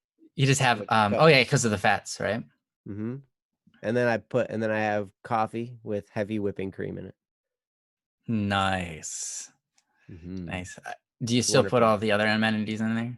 Nope. No? I don't drink bulletproof coffee anymore every Okay. day. I was like, yeah, I don't know. It's a bit overkill. Yeah, I think so, but I don't know. I mean, I understand the point. I'm not someone who I haven't messed around with that stuff much. So Magician says a no coffee challenge. Not right now. yes. I will I would embrace take that that. challenge at some point. Tara says what I have for breakfast is water. That's perfect. Oh yeah. Water should be the first thing. Like seriously, you have been out of commission for however many hours. You are dehydrated. You need water to begin with. So yes, big glass of water. One thing I've been doing recently that's been really convenient, putting water in bottles. And I put this by my bedstand, right? I keep this with me wherever I go. My brother's wife has done that her whole life, and she drinks an insane amount of water. But women tend to do that. I don't understand why, but they drink an insane amount of water. I still don't drink that much water. I don't drink the recommended amount, but my body doesn't need it. I'm still alive. So the recommended amount is probably nice, but I don't have that sense of thirst. But I still keep this by my bed. So it definitely helps me to keep on track with how much water I'm putting in my body. So that's just a advice. Like, hey, if you want more water in your life, put it in bottles that you can close, and then you can keep it right next to your bed and keep it with you wherever you go. Yeah. Sal says, I'm going back to not having water. And I said, wait, not water, breakfast. That's an interesting statement. You don't have to eat a lot of food to start your day. You really don't. In fact, here's a statement that is fairly controversial among people I know. And that is the only people who breakfast is the most important meal of the day is breakfast food manufacturers. And birds. No, birds just chirp. They don't eat in the morning. They just No, the chirp. early bird gets the worm. That phrase wouldn't be true anymore.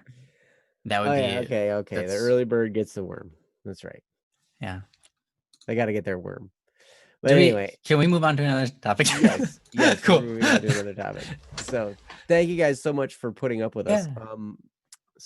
Actually, let's check. It's actually 11 o'clock. Ooh. I know. We spent so much time. Braden, are you still here?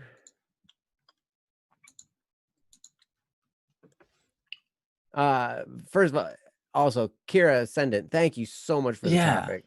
That was a great topic to talk about. And hopefully we didn't over talk your ears off or anything like that. And hopefully we didn't fill you up with all kinds of stuff. A human concept. All right. Well, let's do this one. Okay. Let's wrap it up with this one. Cool. So Braden, also known as a human concept. So yes. And here is the link from Princess. Your profile picture reminds me of a game I once played called From Gravity. I can't remember the name of it now. Tree of Savior. Cool. Anyway, so this is called Lasting Light. Princess, would you read it for us? Of course. Things have been nothing short of amazing. I recently made the decision to dive headfirst into nostalgia instead of shying away from anything related to the past. I haven't felt this amazing in years. Since New York even. All the music stuff I've ordered finally came in, and I'm so excited. I'm inspired. I'm still an admin on the server I mentioned last post. It's been fun, and I really do feel like I belong. I've wanted a position of power and leadership, and I've never had either in my entire life. I'm the best I've ever been, and honestly, it feels like I was made for this, like it was meant to be. To add on to the amazingness, ever-expanding list of good news, I have a girlfriend now. Yay! However, I know that no matter what I do, this feeling won't last. I know that this happiness and light that I have now won't last. Eventually, it'll fade and it'll go away, just like everything and everyone else in my life. Maybe that's me being too pessimistic, but I have a reason to be, especially when the pessimism has been nothing but true my entire life. I don't want it to end, but I know it won't last. Is there a way to make it last, or at least a way to prepare for when this feeling fades? I love my life, and everything's 1,000% amazing. I just don't want this feeling to ever leave. P.S. I always sing static songs on karaoke servers, and I met a couple of people who recognize them. They even said I sound like Static a little when I sing, which is inspiring. Also, Static, a person who goes by Kuare on Discord, wanted me to let you know that she loves This Life Might Take Us. Mm-hmm. Happy face. Nice. From Braden. Yes. Thanks, Braden. I like Life Might Take Us as well. I think that's a wonderful you quoted song. it earlier I've today. loved it since day one. I remember when it dropped on YouTube, and I was like, I remember sitting there. I remember sitting in a park and ride because I was out doing inspections, and I remember listening to this song, and I was like, and I listened to it again, and I was like, oh my gosh. And then I had to call Ryan, and then I listened to it again, and it was great. But That's awesome. yeah, it was. I love that you call me when you. I love when I get a call from you in general. So, well, you know what? I love this. I love this. This post, Braden, and or whatever. You have so many names. Like, I don't know what to call you half the time, but I'm going to call you Braden. But this is a great topic because you're right. It seems like that high feeling, that wonderful feeling, doesn't last, and eventually you go back down. But you know what's amazing about that down feeling? That doesn't last either, because you come back up. So we do cycle through these feelings in these times, and understanding that, knowing that, which is what you're expressing here in this post, that you know it's not going to last. That's hugely important. That's a great thing to come to grips with and to figure out, because you can be joyful no matter what. No matter whether you're on this high or low, you can be filled with joy. And Ryan is a prime example of this, which I am so glad he's talking first. So, Ryan, go for it. Thanks. That's very kind of you to say. I mean, I try my best at being on top of my attitude, and that, a lot of times, basically, that's just the Holy Spirit. Period. I owe everything to that man, or that that God, God in general. Well, I guess that's a true statement without saying anything more than that, but I owe everything to God. But yeah, no, so many times I just, think that God is my best friend and all things like that. But he's the one that makes me look good, better than I am. So when it comes to, like, you have this feeling, right? And I think it's awesome. See, it's super important that this is not a feeling that lasts, and therefore also is not a feeling that dictates love. It's not one that decides whether you love someone or not. It's just an emotion that coincides with it, right? Now, this emotion is a beautiful thing, but it can also get in the way, right? Which a lot of times we don't recognize, but it can. And in fact, if this feeling lasts forever, we would get nothing done ultimately. One of the things that keeps humanity going is that we don't over obsess over something for too long. We do get bored of it.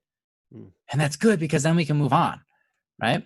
Sometimes we obsess into something and we find everything out and we learn a whole lot more about it because of that obsession. But then there's other times where it's like, well, I'm bored of that now. So what else do I do? And then we find something new, and that spawns a whole new creative side of us. I think that's awesome, right? So, but the question is, that the feeling you're experiencing right now won't last forever, but what do you do to keep it going? What can you do about it? You don't want it to fade. What happens here? There's two things. One, look at it from a positive perspective, knowing that it's okay if it fades, right? Two, understand that just like Joe was talking about, it's like heaps or, peaks and valleys. It comes and it goes. This emotion, right, that we call like an emotional high, this in love emotion, it does fade, but it also comes back. It comes in waves, much like many things in our life, and especially our emotions. It comes in waves. Even when you're angry about something, your anger comes in waves. So what you can do to foster that is probably exactly what you already know, but that is to try to love that person without any desire for reward, right? Try to love that person when those emotions fade. Set yourself up so that when those emotions fade, you are still dedicated to that person and you are still doing things that are loving, even though you don't feel like doing them. Why? Because that will foster the connection to continue. And then when the next wave hits, you'll be able to ride it again, right? But if you start to feel down, if you start to feel like, oh, I'm not really into her anymore, I don't have this emotion anymore, right? And so you stop, by the time the next wave hits, there's nothing to push it up. It's going to fall flat. It's going to be like, all right, here comes the next wave. Where's everybody? You know, your relationship's already gone, or you don't feel compelled. You don't put in the investment so that when that next big hit comes, it has something to ride on, right? So you need to continue to invest in that person, right? You need to continue to invest your time to that person, because ultimately it's inevitable. It's going to come in waves. It's going to go and it's going to stop these emotions. And what's going to spark it is not like just random things. Sometimes you'll just have a peaceful moment where nothing is said, and then you're gonna be like, oh my gosh, it's coming. I feel it. Like I'm super into this person again. Like I wasn't for the last, like, I don't know, like 7 months, but I just had this one quiet moment with her. Even though I've had several before, I'm really, really noticing her right now, and she's just so beautiful. And it's just like, wow, there she is. And then you're like, whoa, and you ride the wave again, right? Amazing. That's how life works. But if you don't continue to invest in that relationship when the valleys hit, you're never going to survive when the peaks come again. So you and the valleys are, a lot of times we know those are the most important moments. Here's the thing, like, one thing that's beautiful about love is the fact that we show all our bad sides to the person and they still love us anyways. And we work those out together and we become better people, right? And that's the whole point of having a relationship with someone, to help each other grow and nourish each other, and then experiencing that world together, right? And sharing those moments, sharing that fate of caring for each other and building each other up, right? Becoming responsible for the other individual in that way, right? And that's a beautiful thing. But that sort of thing happens more in the valleys than it does in the peaks. Because when the valleys, that's when we're challenged, right? Obviously we talk so many times and everybody gives this example, but it's the example of when you do a physical workout, right? You're tearing your muscles apart. And that sounds like it'd be a bad thing. Like, why would you tear your muscles? Isn't that bad for you? Well, it's because when we tear the muscles, it actually makes room for more proteins to get in and build and fill those spaces and build our muscles to become stronger.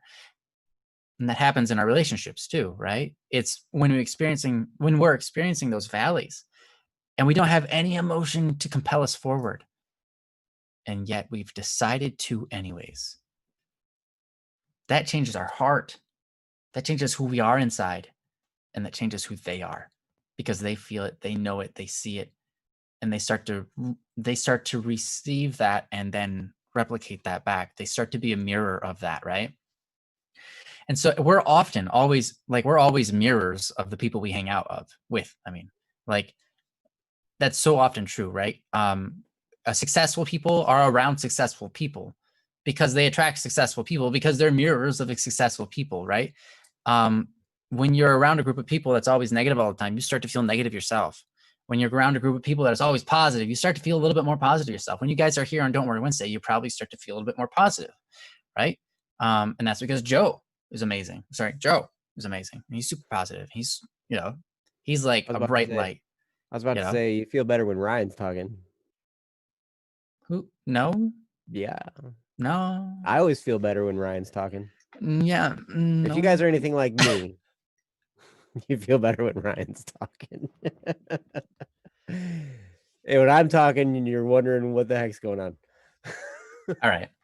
But yeah, I mean, that's what it is, right? So if you want to feel this feeling again, understand it will come back. If it goes away, it's an emotion. It's fleeting, but it comes back just like any other emotion. Mhm. And it comes back at times when you don't know, but you have to.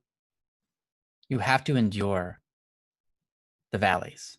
You have to endure those times when you don't have that emotion to guide you, to force you, to make you want to do something, right? And if you can stick those out, that's the number one deal maker on a successful relationship. Honestly, I might not know, I can't say that for a fact, but I'm pretty convinced that the number one reason a relationship lasts is when you hit the valley and you don't give up. Because that happens in every relationship. Mhm. You don't give up on the other person and you don't give up on yourself, right? So do that. That's my main thing here. If you're worried about losing that, don't be worried. It'll come back.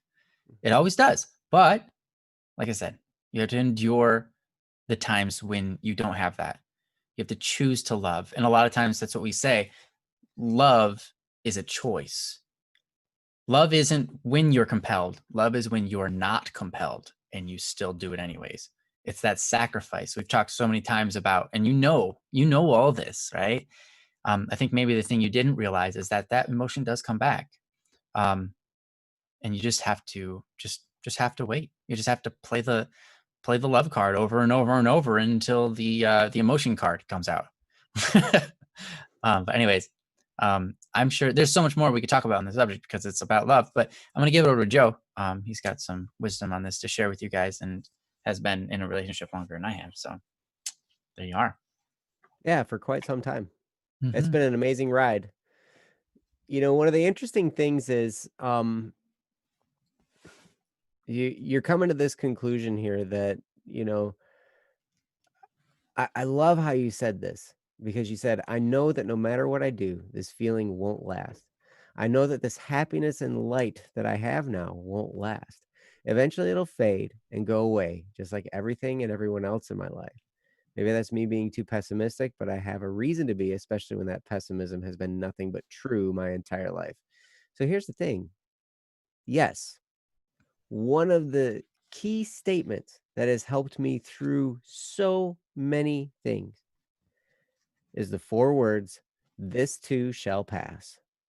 And I say it when I'm going through really, really hard times. And I say it when I'm going through really, really good times. Because I understand that these times are going to pass.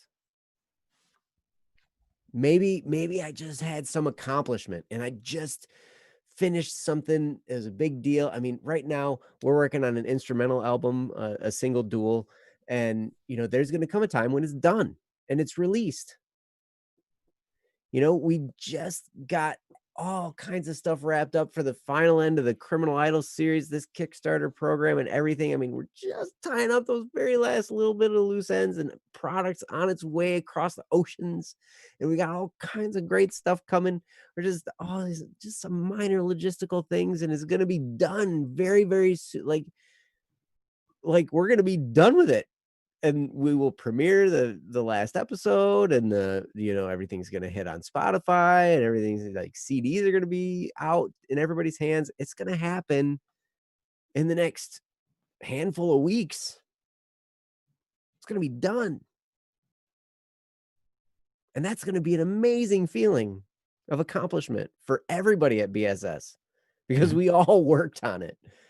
I mean, Ryan primarily with all of his, oh my gosh, I mean, I can't imagine the amount of man hours he put in with all the songwriting. I mean, this has been years coming, right? And it's only the beginning because season 2's coming, right? We look at all this stuff and it's so cool. But that feeling of accomplishment, yeah, we'll feel it for a while and it's going to go away. And it's going to be back to grinding out the next thing. And it's okay. Relationships. I heard a guy say one time, he was really old. He was like probably 90 something. He was like, you fall in love, you get married, and then you fall out of love. And then you fall in love again, and then you fall out of love. And you fall in and out of love about, a dozen times. And you realize that the purpose of your relationship wasn't to feel loved, wasn't to be in love. The purpose was for you to understand how to love another person. Wow, that guy's wise. I like him. And what Ryan was talking about hits the mark, because you don't know real love until you love in the midst of the pain. When it hurts, that's when you know your love is real.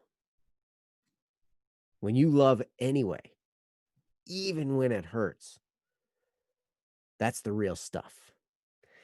And so one of the things, like I said, I always say to myself, this too shall pass, whether it's a time of elation or whether it's a time of depression. This too shall pass, because it's going to, and it's going to cycle back. And what happens, the more understanding you gain of this cycle, the more the cycle kind of smooths out. And you find yourself in positions where in previous years, you'd have been jumping out of your seat, ecstatic that something's happening. But you just handle it with a peaceful, hey, this is pretty cool. You let yourself experience the feeling. You let yourself enjoy that, feeling of that good feeling. But you don't go over the top excited, right? But you still feel that enjoyment, but it's more peaceful. And the same thing happens with the pain. You experience those painful moments, and these things will smooth out as the cycle continues. It's going to cycle a few times. And as you go through it more and more, when you hit those painful moments, it's not going to throw you into depression. You're just going to experience pain. And you're going to be okay with it. You're going to be like, oh yeah, I've been here before. This hurts. I know this hurts. I've been through this pain. I've been through this stress. I've been through this turmoil, whatever it is that's, causing you this, right? But it's not going to cause you to get whacked out depressed. You'll just experience the pain. And you start to understand. Somebody said something really profound. I can't remember who it was up in the chat. But it's the pain that makes the joy joyful. And this is paraphrasing. This isn't exactly what they said. But this is what, when they said it, reflected this. It's like, okay, and it's the joy that makes the pain painful. Without the contrast, we wouldn't know one. We wouldn't know one without the other, right? It would just be blah. So the contrast livens up our lives. So I encourage you right now, when you're in this moment where it's elated and you're feeling wonderful, let it wash over you. Let yourself experience that joy. Let yourself experience that feeling of wonder. And it's okay. It's okay to enjoy it. And I would encourage the same thing when you're going through the pain. Let that pain wash over you. Drink deeply of it. Really feel it. Let yourself cry. Let yourself, be upset. Let yourself go through that stuff. But remember, it's going to pass. It's going to cycle. It's going to move on to a time of joy again.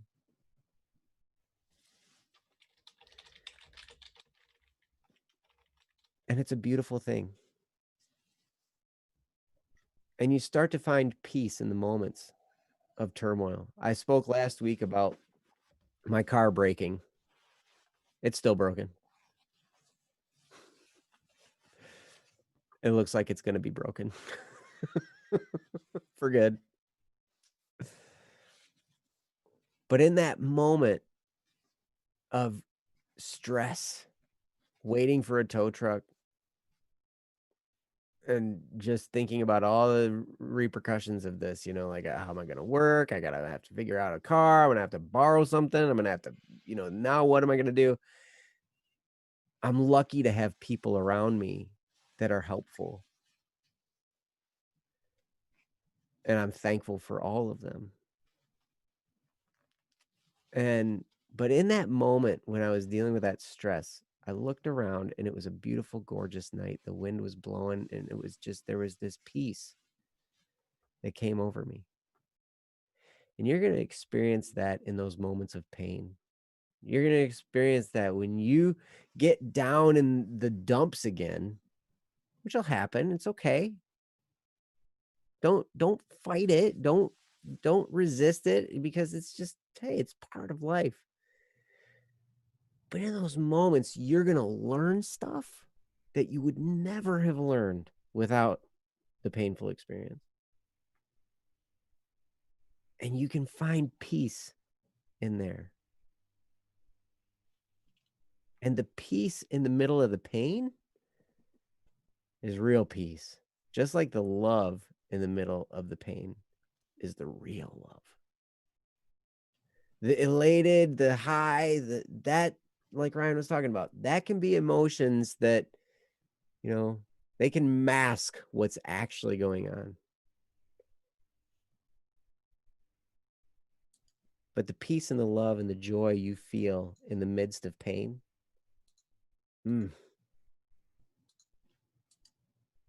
it's profound. And you will look back on those experiences, and both ends of the spectrum are going to be important memories, the elated ones and the painful ones. So I would encourage you, understand that all of it is life, and drink deeply of it, because you're going to remember it and it's going to shape you into somebody, and it's going to be really, really cool. And I can't wait to see who it shapes you into. And I hope that I get to know you for many, many years to come, as we go through our lives. But anyway, that's what I have. Ryan, did you have anything else? No, I don't have anything else. I think you said that perfectly. It was awesome. So thank you, Joe. Well, you're welcome.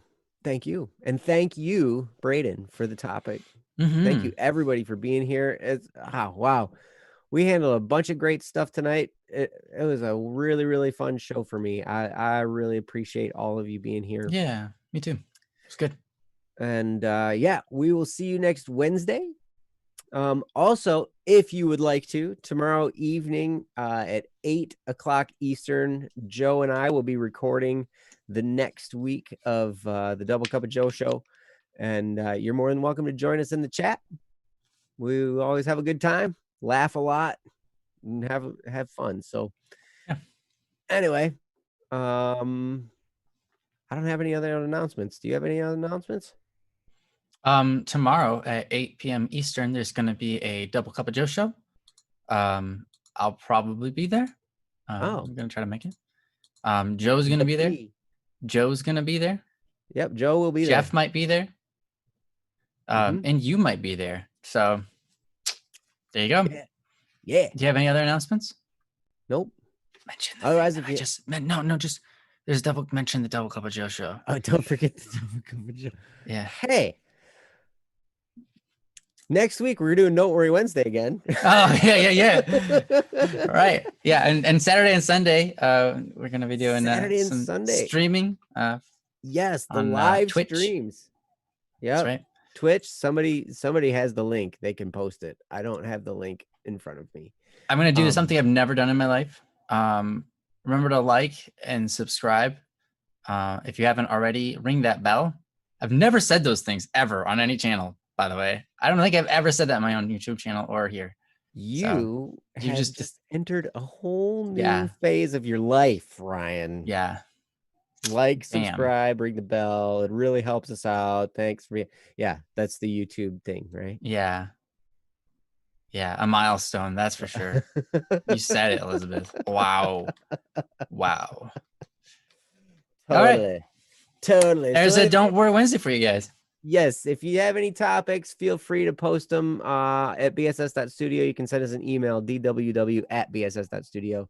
And until next time, we love you guys, and we just want what's best for you. And we hope you have a wonderful time between now and then. Yeah. So have a great week, guys. See you later. Bye-bye.